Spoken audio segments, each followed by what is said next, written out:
Intervertebral space इतना ज्यादा कम हो गया था कि वो कंप्रेशन क्रिएट कर रहा था सर्वाइकल रीजन में, जिसकी वजह से इनको हाथों में, कंधों में, ट्रैप्स में भारीपन और दर्द जाया करता। पेशेंट ने मुझे कहा कि सर एक तो आपका इलाज महंगा है, दूसरा मैं अल्टरनेट डेज पे भी नहीं आ सकता, मेरे लिए बहुत मुश्किल हो जाएगा। मैंने उसे समझाया कि काफी कोशिश की कि वो समझे इस बात को कि वो ठीक हो सकता है, लेकिन उसने मेरी नहीं सुनी। उसने मेरे को एक जवाब दिया, सर इससे बढ़िया तो मैं ऑपरेशन करा लेता हूँ।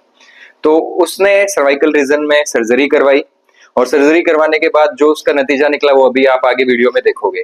इन्होंने इंटरवर्टिबल स्पेस मेंटेन करने के लिए, आप यहाँ देखिए, स्क्रू लगा दिए, लेकिन अब पेशेंट की कंडीशन इस ऑपरेशन के बाद कैसी है वो भी आप जान लीजिए कि ऑपरेशन से इनको कितना फर्क पड़ा। अभी क्या हाल है सर, ऑपरेशन जो आपने कराया था? कुछ फर्क नहीं पड़ा जी। कोई फर्क नहीं है? वही दर्द है जी। वही दर्द है। आपने जो ऑपरेशन कराने के बाद डॉक्टर के पास गए, क्या बोला डॉक्टर? वो उसके पास गए दोबारा, टेबलेट दे दी। टेबलेट? हाँ, 1-1.5 महीना वो टेबलेट खाई। वो इतने टेबलेट खाऊं इतना दर्द ठीक रहा, उसके बाद फिर चालू। तो आप क्या कहते हो कि ऑपरेशन कराना चाहिए? आपको समझा रहा हूँ जी, ऑपरेशन हमेशा लास्ट विकल्प है। मैं किसी भी पद्धति को गलत नहीं कह रहा हूँ, ऑपरेशन हमेशा ही लास्ट ऑप्शन रखिए, क्योंकि इन्होंने सबसे पहला ऑप्शन ऑपरेशन को समझा और उन्होंने ऑपरेशन करा लिया, और उनको सेम दिक्कत है अब भी है। अब मेरे साथ क्या दिक्कत है, मैं ना सर्वाइकल रीजन में इनको मैनिपुलेट नहीं कर सकता, मैं इनके सर्वाइकल की एडजस्टमेंट नहीं कर सकता, क्योंकि दो वर्टिब्रा के साथ वो स्क्रू आपस में हड्डियों में घुसे हुए, आप यहाँ देख सकते हैं। ये जो स्क्रू है इनके सर्वाइकल रीजन में, यहाँ पे वर्टिब्रास के अंदर इम्प्लांट है, जिसकी वजह से यहाँ पे मैनिपुलेट करना बहुत ही मुश्किल है मेरे लिए, क्योंकि ये फिक्स हो चुकी है दो वर्टिब्रा।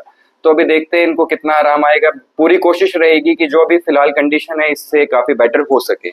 तो बेसिकली मेरा कहने का यही मतलब है कि आप पैसे को प्रायोरिटी ना देके आप अपने शरीर को प्रायोरिटी दीजिए, क्योंकि अब वो पेशेंट ऑपरेशन करा चुका है और अब हम उसको छेड़ भी नहीं सकते, क्योंकि उन्होंने सर्वाइकल रीजन में स्क्रू डाल दिए हैं, ना मैं सर्वाइकल को मैनिपुलेट कर सकता। तो मेरा कहने का मतलब यही है कि जो पेशेंट जिसको यूं लगता है कि भाई अल्टरनेट डेज पे आना मुश्किल है, इलाज महंगा, इससे बढ़िया मैं सर्जरी करवा लेता हूं, तो सर्जरी हमेशा ही एक आखिरी विकल्प है। अगर हम हाथ खड़े कर देते हैं तो हम आपको सजेस्ट करेंगे कि आप एक बार सर्जरी करा के देख लो, तो लेकिन शुरू में ही सर्जरी करा लेना, क्योंकि आजकल पैनल वाला सिस्टम चल पड़ा है कि भाई वहां पे फ्री में हो जाएगा, लेकिन वो आपके जिंदगी भर का एक बोझ बन सकता है।